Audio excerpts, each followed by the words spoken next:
Bonjour Philippe, Bonsoir Hamilton.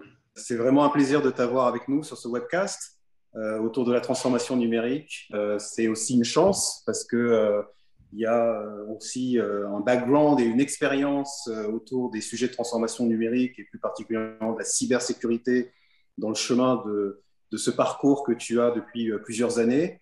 Alors, Philippe, pour ceux qui n'ont pas encore eu la chance de te rencontrer, Philippe Trouchot, tu es depuis juillet 2021 le Chief Technology and Product Officer, membre du comité de direction de PwC France et Moyen-Orient.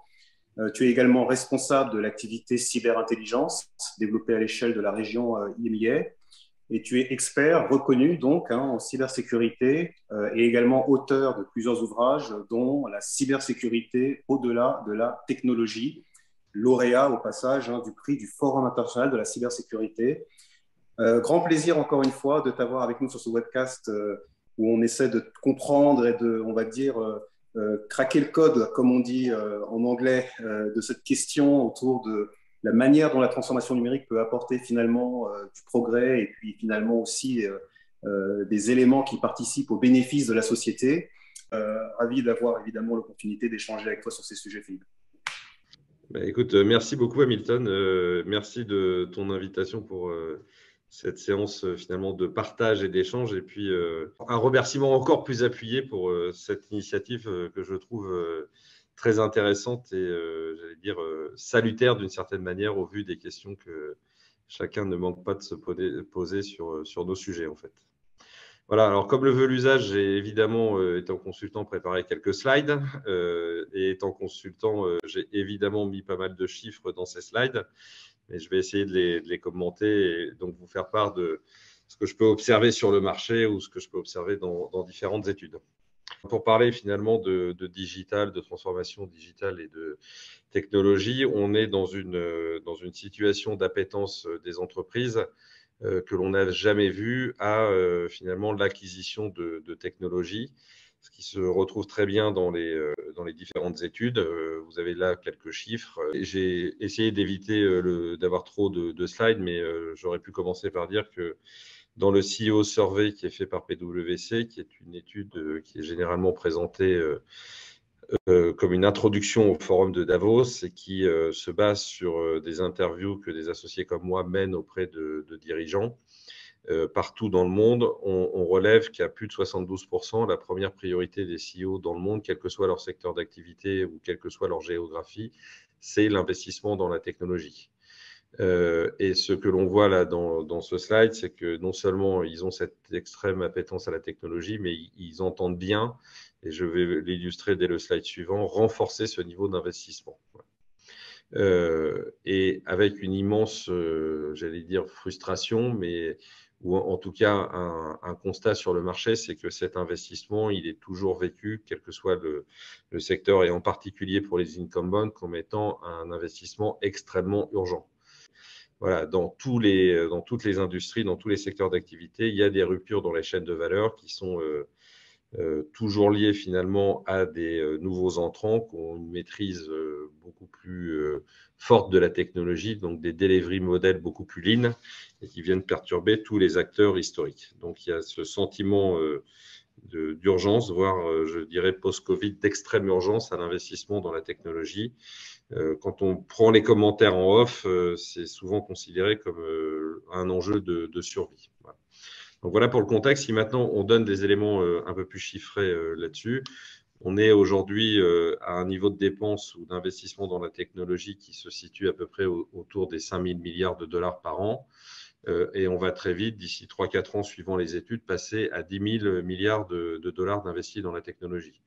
Donc, on lit souvent que nos sociétés sont devenues des sociétés très digitales. Ce que montrent ces chiffres, c'est qu'en réalité, on n'a encore rien vu. Donc, si je le formule autrement, là aussi, ce à quoi on va assister dans allez, on va dire, pour être prudent, 4-5 prochaines années, c'est une sorte d'accélération exponentielle de la digitalisation de nos entreprises, des services et des gouvernements. Bon, quelques explications à ça. Il y a évidemment le déploiement des réseaux 5G. Et les réseaux 5G, c'est à peu près, suivant les chiffres, entre 3 500 et 3 800 milliards de dollars d'investissement. On peut faire une parenthèse ou une digression pour quand même commenter ça en disant que l'Europe est loin d'être en avance sur le sujet. Les États-Unis, comme des grands pays d'Asie, c'est à peu près 5000 points 5G. Je crois qu'on est à peine à 8000 en France. Et c'est dommage, au-delà du fait qu'on prend un peu de retard sur le déploiement de ces réseaux beaucoup plus performants. C'est dommage parce que l'écosystème qui va se créer sur la 5G, et notamment ou en particulier dans le B2B, on risque d'arriver un peu après la bataille, en fait. Donc, d'où, je pense, même dans les milieux gouvernementaux, l'extrême insistance qu'il y a à essayer de faire en sorte que l'Europe ne prenne pas trop de retard sur la 5G. Il y a évidemment le développement des services cloud. Alors, c'était déjà le cas avant le Covid, mais bien évidemment, le Covid a totalement exacerbé cela. On peut aujourd'hui parler d'une ruée vers le cloud parce qu'évidemment, beaucoup d'entreprises qui ont eu des difficultés de continuité d'activité ou qu'on peut appeler aussi résilience pendant les lockdowns du Covid vont chercher cette forme de résilience au travers du cloud. L'argument du coût étant d'abord pas complètement avéré et ensuite plutôt passé à un second plan. Et puis, il y a, alors j'ai mis généralisation, j'aurais pu dire commoditisation de l'intelligence artificielle, mais voilà, c'est des prédictions qui sont, j'allais dire, déjà des réalités en termes d'investissement. Tout ça, je dirais, c'est aussi probablement à mettre en relief avec la vision finalement très convergente que peuvent avoir les États-Unis et la Chine. Les États-Unis, dans toutes leurs prévisions stratégiques, considèrent que d'ici à peu près 2030, 70% du commerce et des services passera par Internet. Alors, vous savez comme moi que les États-Unis, en plus, n'ont pas les mêmes problèmes de logistique dans la logistique du last mile, puisque en fait, les gens vivent plutôt, à part à New York ou à quelques villes un peu particulières aux États-Unis, ils ont finalement, on a même la possibilité, en gros, de les livrer par drone ou par des machines, des véhicules autonomes. Donc, il y a cette vraiment grande croyance qu'aux États-Unis que voilà, tout aura largement basculé sur Internet d'ici 2030.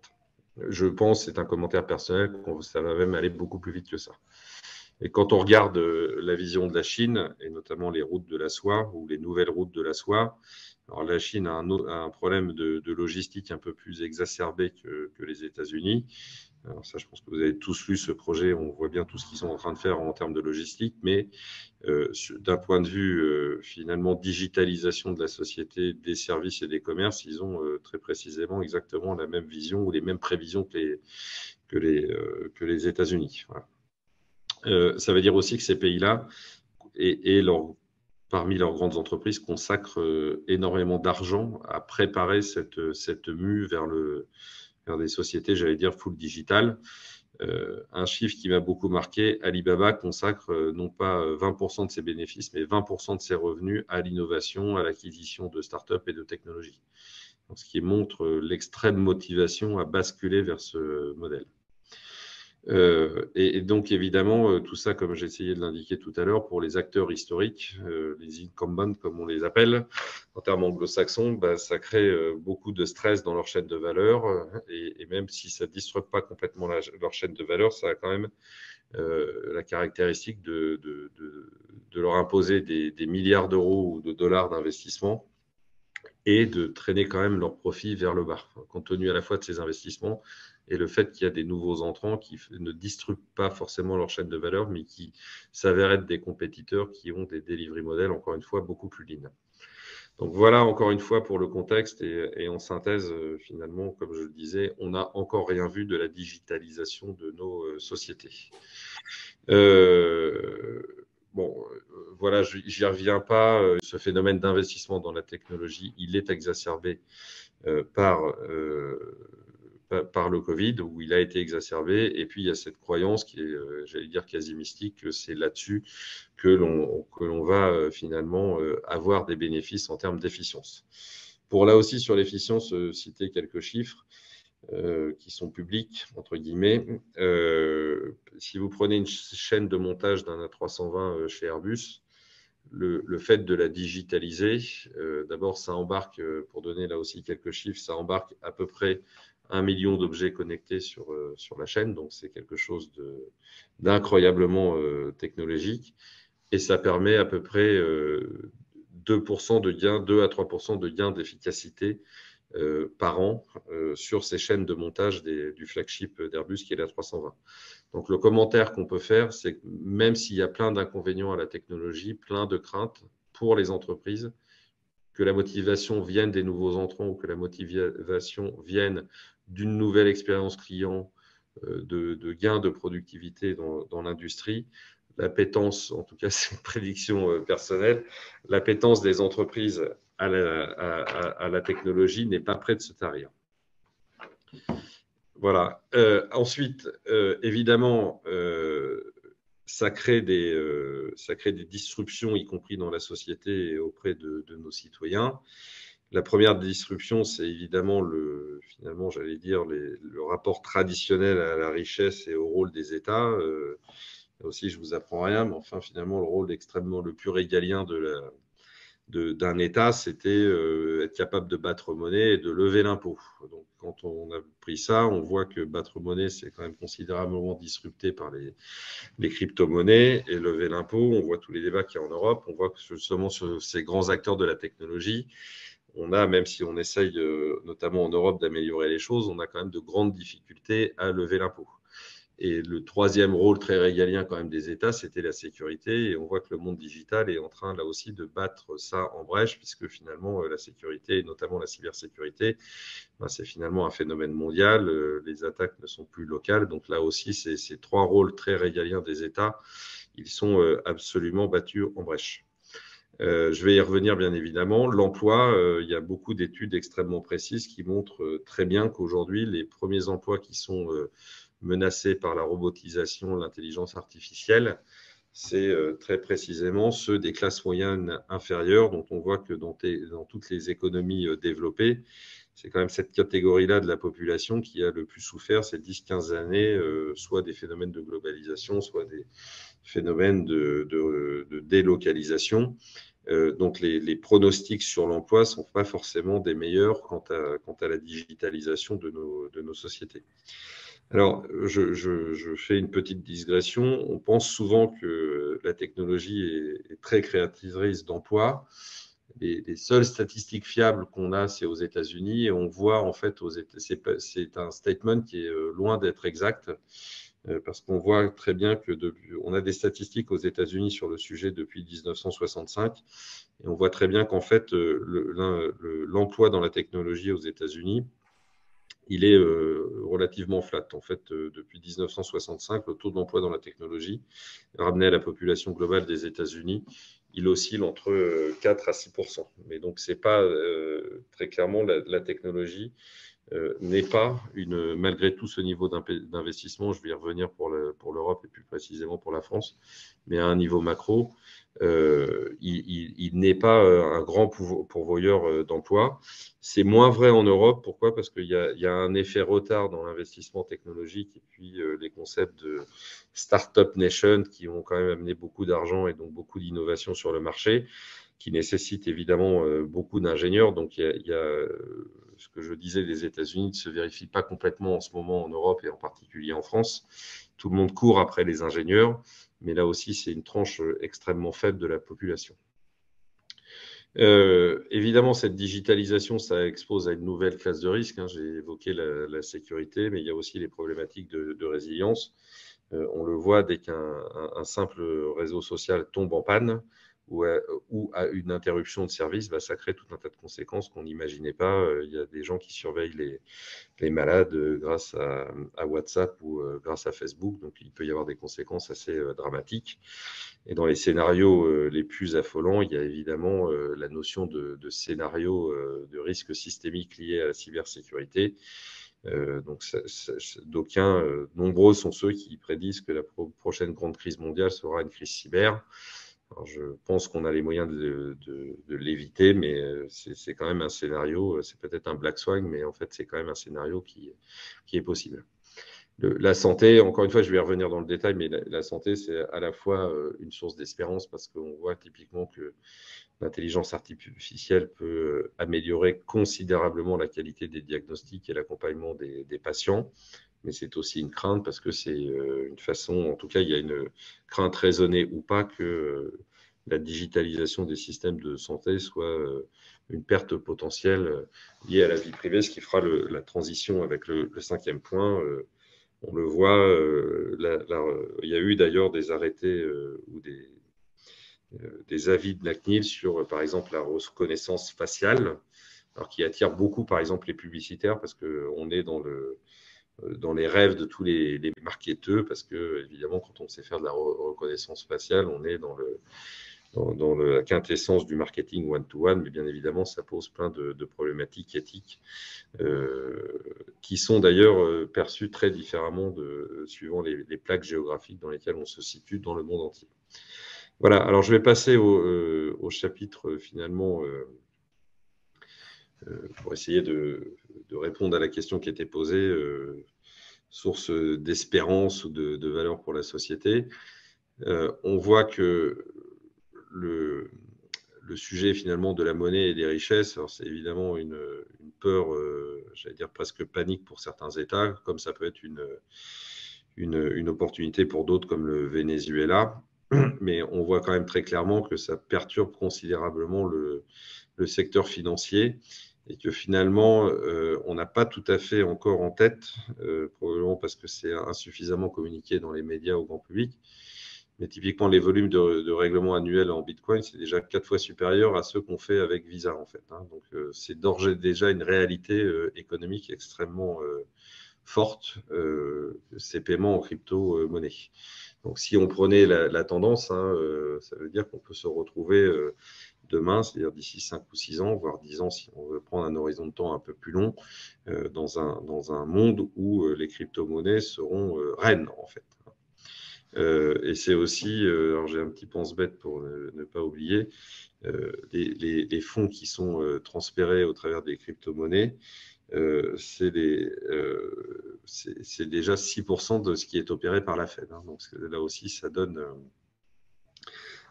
une idée de la réalité. On n'est pas dans un phénomène de mode ou dans un phénomène qui s'intéresserait qu'à une population très ciblée de geeks. On est déjà dans une réalité économique, j'allais dire, extrêmement forte. Donc ça, c'est ce qui perturbe le plus, finalement, j'allais dire, les gouvernements et le secteur bancaire, avec tous les modes de financement alternatifs que cela permet de mettre en place. Donc là, je pense pour les banquiers, c'est quand même une vraie rupture. Bon, et puis évidemment, si on parle du côté positif ou des espérances que ça peut faire créer, évidemment, c'est d'autres modes de financement de l'économie, des projets à caractère, j'allais dire, plus sociaux ou plus sociétaux. Et puis, bon, alors ça, je vais pas m'apesantir là-dessus parce que c'est un côté très tarte à la crème, mais bien évidemment, on voit toutes ces ruptures qui sont liées à ce qu'on a communément appelé l'ubérisation. Voilà, un Airbnb, enfin, pèse 2 fois plus que le groupe Accor, mais ne possède aucun hôtel. Voilà, Google est le leader incontesté plus de la pub et ne fait aucune campagne. Voilà. Donc ça, c'est très finalement balancé. Mais il y a évidemment cette crainte très affirmée des instituts, j'allais dire monétaires, des banques centrales, des gouvernements, de voir finalement le système monétaire, compte tenu des chiffres que j'ai essayé de vous donner sur la réalité déjà finalement des transferts financiers et des paiements en crypto-monnaie, de voir le système monétaire leur échapper. Donc typiquement, beaucoup de recherches de chercheurs qui disent que finalement les crypto-monnaies sont susceptibles de mettre à mal la suprématie du dollar. J'essaye de vous donner les chiffres sans jugement. Alors, les peurs, je vais vous donner une statistique. PwC fait une enquête que je vous recommande qui s'appelle Open Fear, qui a une base statistique extrêmement probante parce que c'est une étude qui est faite auprès de 3800 salariés dans le monde entier. et qui montre qu'en fait, 39%, on aurait pu arrondir à 40%, pensent qu'en gros, la pérennité de leur emploi va être totalement remise en question par la technologie d'ici les 5 prochaines années. Et ça, c'est vraiment un constat que je fais, j'allais dire, tous les jours avec nos clients, y compris d'ailleurs chez PwC. Moi, je pensais que PwC échapperait à la règle parce qu'on a une population notre moyenne d'âge est de 28 ans et c'est plutôt des profils de type Bac+5 et plus. Donc, j'avais imaginé naïvement que notre population échapperait à ce genre d'angoisse existentielle et en fait, pas du tout. Donc, si vous prenez un profil d'avocat dans le legal chez PwC, en fait, la question, il a bien compris que pour rester sur son marché, il allait devoir être beaucoup plus efficient dans son delivery model grâce notamment à l'intelligence artificielle ou RPA. Mais sa grande angoisse, c'est de se dire, finalement, une fois qu'on aura fait ça, moi, je fais quoi en fait, hein. Et je vais vous prendre un autre exemple qui est encore plus probant. Si vous prenez nos jeunes stars de la cybersécurité, la moyenne est encore plus basse. Ils sont sursollicités par le marché. Mon exemple, c'est en fait le volet Threat Intelligence, c'est-à-dire la façon dont on arrive à monitorer les nouvelles menaces, les nouveaux scénarios d'attaque. On a automatisé ça, j'allais dire au moins en partie grâce à de l'intelligence artificielle. Et à ma grande surprise, ils se roulent par terre aujourd'hui en disant mais finalement, ça nous, on n'est pas confortable avec ça, qu'est-ce qu'on va faire, qu'est-ce qu'on va devenir. Et franchement, je ne pensais pas que ces populations-là allaient être soumises ou en tout cas connaître ce type d'angoisse ou je ne sais pas comment il faut le qualifier par rapport à la technologie. Donc, conscient de ça, chez PwC, on investit $1 milliard par an dans l'upskilling. C'est des grands programmes qui, justement, va permettre, par exemple, à une population de spécialistes en taxes ou en legal de s'approprier les nouvelles technologies et d'essayer de les désangoisser par rapport à ça. Donc là, je vous ai mis un chiffre qui, à mon avis, est assez bas de nombre d'emplois qui pourraient être détruits par la technologie ou par la digitalisation. Ça, c'est un chiffre général. Je ne sais pas si c'est le bon, mais en tout cas, comme on l'évoquait tout à l'heure, sur les populations que l'INSEE et que d'autres instituts internationaux catégorisent comme ça, c'est-à-dire les classes moyennes inférieures, je pense que ça va faire très mal. Et je crois, ou en tout cas, je peux formuler de mes voeux que j'espère que l'élection présidentielle, ou en tout cas la campagne et peut-être les législatives qui suivront, permettront d'avoir ces débats de société. Parce que je pense que c'est le moment ou jamais, en fait. Je pense qu'on peut être encore dans le timing parce que l'upskilling classique ne suffira évidemment pas pour ces populations, mais je pense que c'est une responsabilité de nos sociétés que d'accompagner ces salariés vers d'autres métiers et c'est une longue journée. Donc, je crois qu'il est vraiment absolument essentiel que nos gouvernements, certaines associations, et c'est en cela aussi que je remerciais l'initiative d'Hamilton. Et croyez-moi, c'est compliqué parce que nos politiques en France sont quand même assez loin des sujets technologiques. Je pense qu'on a besoin collectivement d'éclairer ces sujets. Je suis surtout pas en train de dire que je le fais bien aujourd'hui vis-à-vis de vous, mais je pense qu'on a un devoir d'alerte finalement quelque part parce que ça ne va pas se faire en 6 mois. Et on a besoin vraiment d'accompagner toutes ces populations qui sont menacées par cette digitalisation. Peut-être, Philippe, en fait, sur ces deux aspects-là que tu viens de détourer de façon très claire, hein, finalement, à la fois ce qu'on peut déjà, en fait, quelque part percevoir en termes de peur et d'espérance, que ce soit sur, finalement, notre système monétaire et de façon plus globale, finalement, ce qui constitue le système économique tel qu'on le connaît, et finalement, cet élément aussi, tout aussi important, qui est celui de l'emploi, qui régule évidemment aussi un certain nombre d'aspects et de dimensions majeures dans la vie d'une société. Deux questions. La première, c'est comment en fait tu vois les choses sur quelque part le rôle de l'État et de nos institutions sur la manière dont justement il y a la possibilité encore aujourd'hui d'anticiper les grandes transformations que vont amener finalement ces crypto-monnaies dans notre système économique, dans notre système monétaire, dans notre système de valorisation de nos grandes entreprises, etc. Comment tu vois les choses là-dessus? Une autre façon de formuler cette question, ce serait peut-être de dire, dans les grands clients qui finalement sont accompagnés par vos soins en tant qu'équipe PwC, est-ce que vous percevez, est-ce que tu perçois déjà en fait certains grands décideurs se poser ce genre de questions de comment est-ce que finalement on se prépare à une évolution et à un grand changement qui est de toute façon aujourd'hui à bas bruit en train de se dérouler avec les crypto-monnaies. Donc ça, c'est peut-être la première question. Et alors pour te donner peut-être aussi le temps de réfléchir à Merci. ce premier élément, je te donne aussi l'élément de la deuxième question qui porte finalement plus sur l'emploi. C'est vrai, comme tu le mets très clairement en évidence et en perspective, il y a effectivement en fait un peu d'anxiété, hein, et je pense que c'est peu de dire ça, autour en fait des emplois qui vont changer, qui vont évidemment certains d'entre eux disparaître aussi, hein, il faut le dire, par l'avancée des technologies et donc finalement une sorte de nouveau paysage de la manière d'opérer dans des usines ou même évidemment dans des bureaux.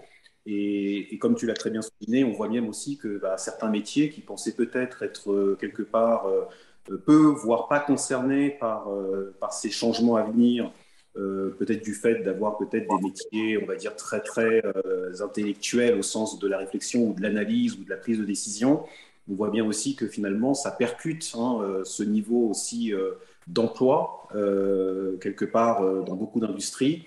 Donc le deuxième volet peut-être de la question, c'est la même chose d'une certaine façon. Est-ce que tu commences aussi à avoir de grands finalement décideurs, des dirigeants en fait d'entreprises ou de départements en fait hein, de grandes sociétés quelque part aussi venir vous solliciter pour réfléchir à cette question de la manière dont finalement leur operating model va devoir muter, va devoir évoluer pour changer finalement de façon parfois même radicale la manière dont finalement s'opèrent un certain nombre de métiers voilà, qui ont été quelque part dans le bain de pratiques qui ont peut-être même parfois 10, 15 années hein, de documentation, de connaissances et de pratiques, pratiques d'ailleurs souvent apprises dans les écoles, mais qui là, à l'aune de la technologie, tu prenais l'exemple des avocats, à l'aune de la technologie, ça questionne véritablement un point fondamental hein, qui est aussi au cœur de la motivation de tout un chacun d'entre nous quand on exerce un métier,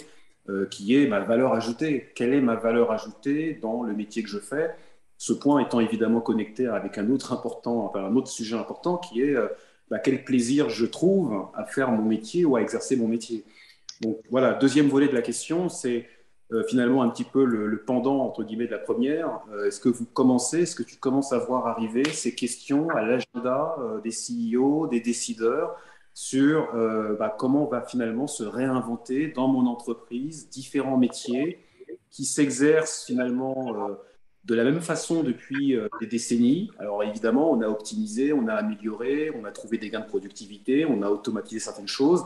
Mais là, on voit bien que les prochaines étapes de l'évolution technologique va devoir amener des disruptions dans la façon d'opérer sur ces métiers, qu'il s'agisse de métiers industriels, en usine, de supply chain, ou qu'il s'agisse encore une fois de métiers de bureau, et que du coup, c'est des choses et c'est des changements forcément qui doivent s'anticiper pour ne pas se retrouver, entre guillemets, dans des logiques de rupture subie. Bon, voilà un peu les deux points comme ça qui me viennent à l'esprit là en écoutant les deux premières dimensions que tu as décrites. Merci beaucoup, Hamilton, et merci d'avoir eu la gentillesse de poser les deux questions. Comme ça, j'ai eu le temps effectivement de réfléchir et de prendre quelques notes. Alors, sur ta première question, je ne vais surtout pas me lancer. Je n'ai aucune compétence en économie monétaire, donc je vais juste partager avec vous ce que je peux observer chez nos clients ou chez PwC, mais enfin surtout principalement chez nos clients. D'abord, sur les cryptos et plus largement sur le blockchain, il y a un certain nombre d'entreprises qui sont plutôt réfractaires pour des questions de bilan carbone, notamment de ces outils-là. Donc, j'ai en tête, même que je ne vais pas les citer nommément, mais j'ai en tête certaines sociétés du CAC 40 même qui ont dit, pour l'instant, tant qu'on n'a pas amélioré le bilan carbone des blockchains et plus spécifiquement des crypto-monnaies, c'est trop catastrophique pour l'environnement et c'est vrai, factuellement, on n'acceptera pas des paiements en crypto. Voilà. Donc, je pense que ça, il faut quand même le dire, ça ne répond pas à ta question, loin de là, Hamilton, mais ces technologies-là, et je vous citerai un autre exemple sur l'intelligence artificielle, elles ont quand même un vrai sujet finalement, plus largement d'une sorte de responsabilité sociétale, mais alors, on a besoin de green blockchain ou de green crypto, en fait.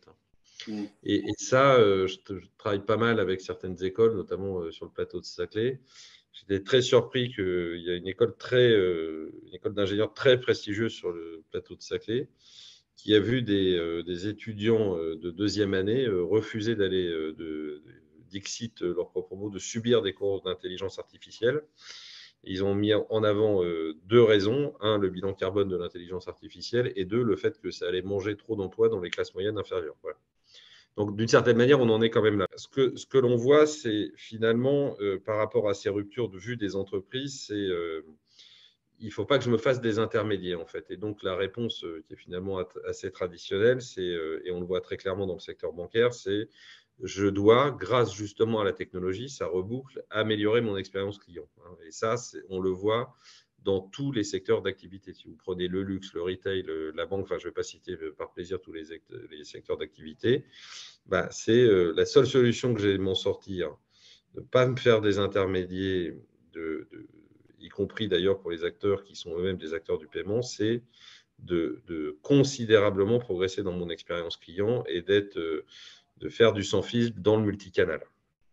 Et ça veut dire aussi que par rapport à mon portefeuille d'activité ou mon positionnement dans la chaîne de valeur, je vais être obligé d'aller vers le service plus, en fait.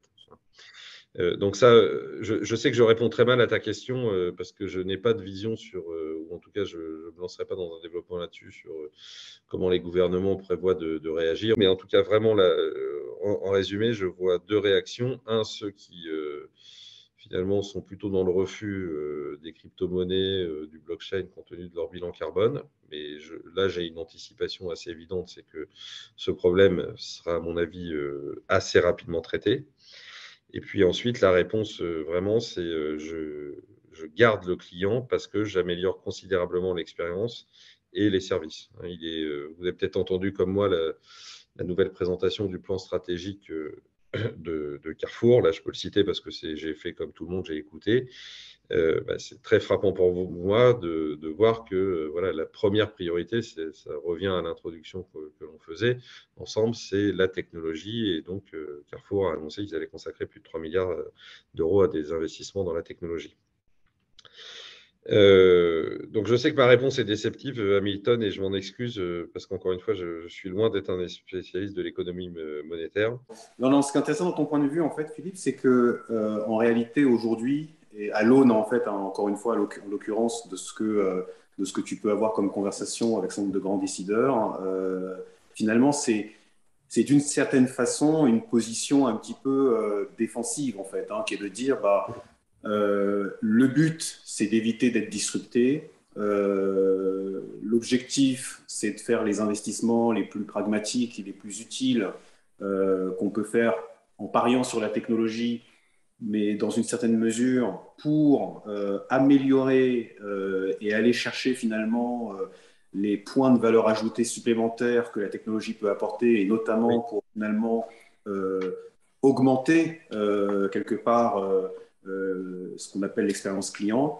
Et donc finalement, lever une forme de barrière à l'entrée quelque part, en fait, pour éviter Absolument. ou en tout cas se protéger de ces éléments disrupteurs avec une excellence renouvelée et augmentée en matière de valeur apportée sur l'expérience client, etc., etc. Et c'est vrai que la technologie permet pour le coup d'aller vraiment bien plus loin que ce qu'on pouvait en fait imaginer jusqu'à maintenant en matière d'expérience client. Donc c'est un peu ce que j'entends dans ce que tu décris. Absolument. Et d'ailleurs, mais c'est toi le meilleur expert, c'est aussi, on voit ce phénomène apparaître, enfin plus qu'apparaître d'ailleurs, se mettre en œuvre de manière très forte dans le B2B, en fait, qui était plutôt d'une certaine manière, encore une fois, je ne vais pas développer parce que c'est toi l'expert, mais ce qui était quand même plutôt le parent pauvre en termes d'expérience client, de marketing digital. Et c'est quand même très clairement, on voit les acteurs de B2B prendre ce pli-là aussi. En fait. Vis-à-vis de l'emploi, pareil, en Ouais. fait, dans les différents sujets qui sont comme ça un peu perçus, vus de ta fenêtre, comme étant un peu au cœur de l'agenda des dirigeants, est-ce que tu commences à sentir des prémices de volonté à anticiper et à peut-être même investir sur ces sujets-là pour finalement aussi, pareil, soit dans une stratégie entre guillemets de défense ou même probablement ou peut-être hein, dans une stratégie un peu de conquête, d'essayer un peu de penser, de réimaginer un certain nombre de métiers à l'aune de l'évolution des technologies. Alors oui, je reviens à mon enquête sur Hope and Fear. Évidemment, on mesure le degré de défiance. Donc, il y a évidemment une défiance très marquée dans cette enquête vis-à-vis des gouvernements, du monde politique.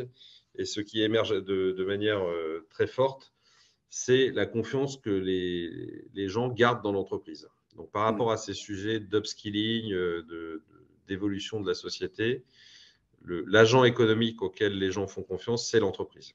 Finalement, on garde à plus de 60% un fort degré de confiance dans l'entreprise. Ce qu'on peut observer aussi, là, au travers des publications annuelles et puis de ce que publient les think tanks, j'allais dire, d'entreprise, c'est la prise de conscience au sein des dirigeants ou des cercles, j'allais dire, patronaux, comme on le disait à une époque, que finalement, l'entreprise, elle se doit d'avoir un impact sociétal fort et notamment sur l'emploi. Donc, ce que j'observe dans les entreprises, c'est le fait de dire on ne peut pas rester les bras ballants par rapport à ces emplois qui sont menacés par la technologie. Donc, c'est évidemment. Après, il y a plusieurs réponses qu'on peut observer dans les entreprises. Le premier, qui pour moi est extrêmement présent et où on voit une vraie préoccupation des dirigeants, c'est comment je donne du sens à l'innovation. En fait. Parce qu'il est notable que dans nos sociétés, j'ai cité quelques chiffres, si on va plus loin que la perte de confiance à plus de 75% dans le digital, ça commence à apparaître dans les projets politiques, mais ça apparaît dans beaucoup j'allais dire, d'associations ou de courants de pensée. Il y a maintenant même un rejet du progrès. On a vécu pendant 40 ou 50 ans, il y avait une unanimité sociétale et de tous les partis politiques pour dire que finalement le progrès c'était bon pour la société et c'était bon pour l'homme. Depuis, moi je situe ça à peu près à 2012 et notamment à la campagne présidentielle, on voit qu'il y a des hommes politiques, des groupes de pensée qui ont commencé à rejeter le progrès. Donc il y a une prise de conscience, je trouve. Ça, c'est un jugement personnel, hein, donc vous ferez évidemment ce que vous voulez, mais je trouve qu'il y a quand même une prise de conscience auprès des dirigeants d'entreprise qu'elles se doivent d'avoir un impact sociétal fort, et notamment sur ces sujets d'emploi. Et donc, la conséquence immédiate, c'est, je cherche à donner du sens à mon innovation, à mes investissements technologiques. 2, je lance d'énormes programmes d'upskilling. Ce que je vous ai cité pour PwC, on commence à le voir. Alors, ça ne s'appelle pas forcément upskilling, mais cet accompagnement des salariés vers cette transition technologique, c'est un sujet je trouve, pris à bras-le-corps beaucoup d'entreprises. Avec finalement, je trouve des résultats parfois extrêmement probants parce que, dit autrement, ça veut dire que je redonne de la valeur de marché à mes salariés en fait. Et d'ailleurs, pour beaucoup de grandes entreprises, ça va même au-delà des salariés, c'est à tout mon écosystème de partenaires, de sous-traitants. Bon, et puis il y a quelque chose que je trouve là aussi extrêmement positif, c'est finalement c'est beaucoup d'investissement des entreprises dans la diversité. Et ça, alors évidemment, il y a l'égalité femmes-hommes, et typiquement pour la technologie, il y a le fait d'attirer plus de femmes, et Dieu sait si on en a grandement besoin dans ces filières technologiques. Mais la diversité, c'est, tel que je la vis moi, et je préfère toujours parler de ce que je connais. Nous, on essaye avec des partenaires, notamment la DGSI, une école d'ingénieurs et de start-up, d'aller chercher ceux qui sont restés aux portes du système scolaire post-bac, en fait, et de les réintégrer dans ces filières, grâce à l'alternance, grâce à l'apprentissage. Et il y a des vrais beaux succès. Alors évidemment, la critique qu'on nous fait tout de suite ou qu'on peut nous faire tout de suite, c'est que ça concerne une petite population. C'est vrai, on remet pas tout le monde à bord, mais moi, je suis extrêmement enthousiaste par rapport à ça parce que finalement, on a des réservoirs de talents pour l'avenir qui sont laissés de côté. Je me suis un peu porté sur la question. C'est exactement pareil par rapport au handicap. Il y a une statistique qui m'a beaucoup marqué parce que je ne connaissais absolument pas le sujet. Je ne le connais toujours pas d'ailleurs, mais enfin, j'ai travaillé avec une association qui s'appelle Up Entrepreneur, que j'en profite pour faire de la pub, qui a pour vocation de faciliter l'intégration des travailleurs handicapés dans le monde professionnel. Et par exemple, 80% du handicap en entreprise n'est pas visible. Et c'est vraiment encore une fois, j'ai essayé de faire progresser les choses. Je ne dis pas que j'y ai réussi, mais les droits de mes livres, je les ai filés à cette association.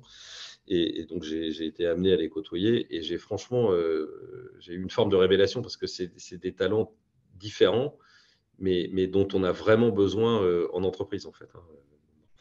Donc voilà, là aussi, ma réponse, elle est que très partielle, mais pour le coup, il y a ce côté, je pense, qui est extrêmement porteur d'avenir. C'est la population a confiance dans l'entreprise. D'ailleurs, je vais y revenir malgré tout ce qu'on dit dans les médias sur l'entreprise. Il y a cette prise de conscience sociétale des dirigeants et puis ces investissements dans l'upskilling qui est, je pense, la bouée de sauvetage. Après, la question qu'on pourra se poser, c'est comment on fait pour upskiller ceux qui ne sont pas en entreprise, qui malheureusement sont au chômage. Mais ça, c'est probablement plus la responsabilité de l'État, aidé par les entreprises.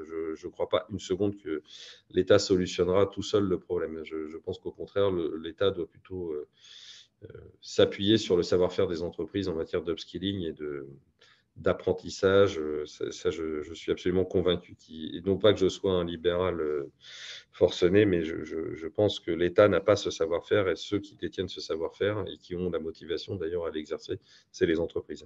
Très clair. Bon, évidemment, la digitalisation, on le voit au travers de l'industrie 4.0, mais même de l'homme augmenté, ça élimine quand même beaucoup de travaux pénibles que finalement, c'est le bon benchmark, c'est que chacun d'entre nous voudrait probablement pas les voir faire à ses enfants, en fait. Les gains de productivité, je les ai un peu évoqués, et l'intégrité physique, malheureusement, chaque année, en France comme ailleurs, il y a beaucoup d'accidents de travail, voire il y a des morts au travail, en fait. Et donc, la technologie, par exemple, quand on peut envoyer des robots sous la mer dans des plateformes pétrolières, ça sauvegarde des vies. Bon, je passe très vite. Voilà. Donc, la sécurité, il y a des plus, il y a des moins. Évidemment, il y a cette peur de la surveillance des citoyens, d'un côté Big Brother de la technologie. Je pense que c'est une crainte qui est relativement fondée. Je pense qu'en Europe, on a des garde-fous réglementaires et même une éthique qui nous met plutôt à l'abri, mais restons vigilants, en fait. Et puis, et c'est notamment le droit à la vie privée. Vous avez tous noté que la précédente administration américaine, elle a quand même voté un décret pour que vous ayez, lorsque vous arrivez aux États-Unis, à montrer votre page Facebook, par exemple. Bon. Donc, le droit à l'oubli, qui est quand même très présent en Europe. Enfin, bon, je vais pas développer parce que franchement, on pourrait y passer des heures. Et évidemment, la technologie, elle permet aussi de mieux lutter contre la corruption, contre la fraude. Et on l'a vu au travers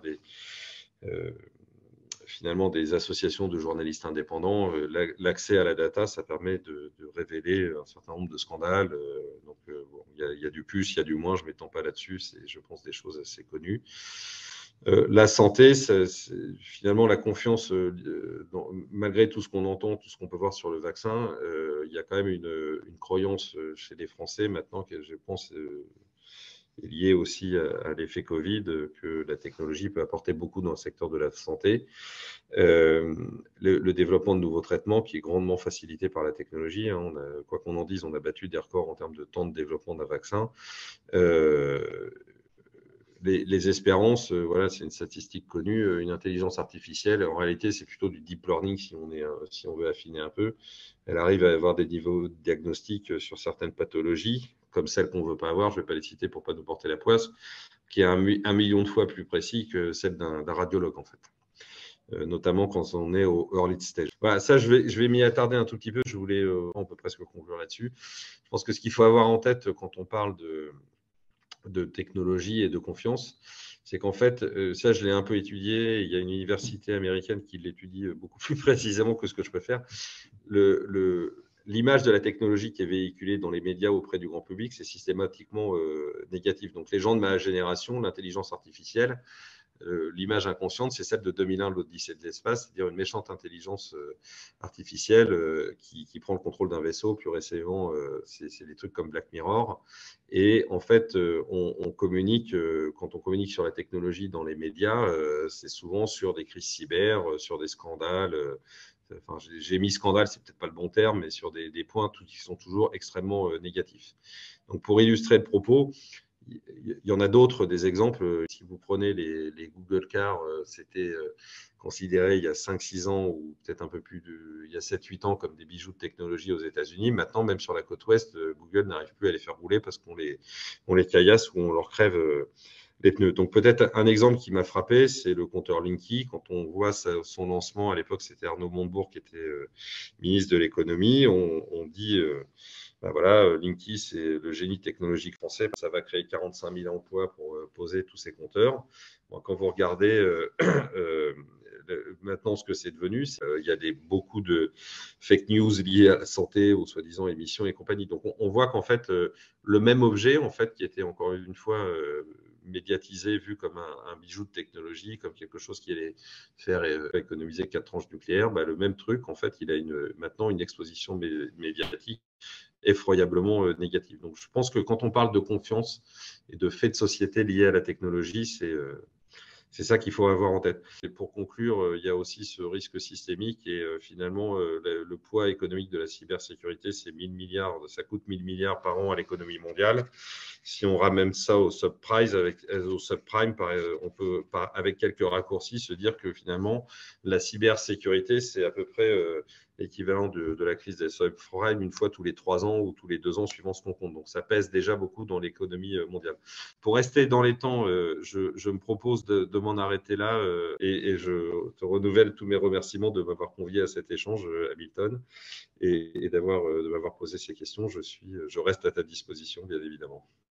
Merci beaucoup. Merci encore, Philippe, pour cette overview et ces différents points que tu nous as en fait présentés, hein, notamment autour des différentes à la fois menaces, peurs, mais aussi espérances que la technologie peut apporter. Peut-être une dernière question en fait de conclusion. Aujourd'hui, en fait, par rapport finalement à ces différentes, on va dire, soit menaces, soit opportunités, quels sont peut-être les points sur lesquels toi, en fait, tu poses ton conseil, les quelques deux, trois points en fait que tu poses en tant que conseil à ceux, en fait, soit d'ailleurs institutions, soit entreprises, qui sont actuellement en train de mener leur transformation numérique? C'est d'abord beaucoup d'humains, en fait, ce genre de transformation. Hein. Donc, la transformation, on le sait tous, même si on met beaucoup d'argent dans la technologie, à la fin, elle ne s'opère que par l'humain. Donc, je pense que le point d'orgue, c'est de bien constater que l'humain, malgré tout ce qu'on dit de la technologie, restera au centre de ces transformations. Donc, c'est ces besoins d'upskilling. Après, pour formuler peut-être une forme de mise en perspective, on parle beaucoup de souveraineté et on a raison, je pense, d'avoir des angoisses existentielles en Europe par rapport au leadership technologique qui est pris par certains pays. Donc, si je devais faire une mise en perspective ou formuler un vœu, comme on va bientôt être à cette période, je pense que nos raisonnements, ils se doivent d'être européens. Il n'y a aucun pays qui arrivera à reprendre du leadership sur des sujets d'avenir pour lesquels on n'a pas laissé encore les trains passer. Je pense à l'IA, je pense à l'OT, au edge computing, aux services qui vont se développer par la 5G. Je pense que tous les acteurs, et je pense qu'on peut, ou j'espère qu'on peut aider le politique à essayer de comprendre ça, il faut que les initiatives, que les débouchés soient européens.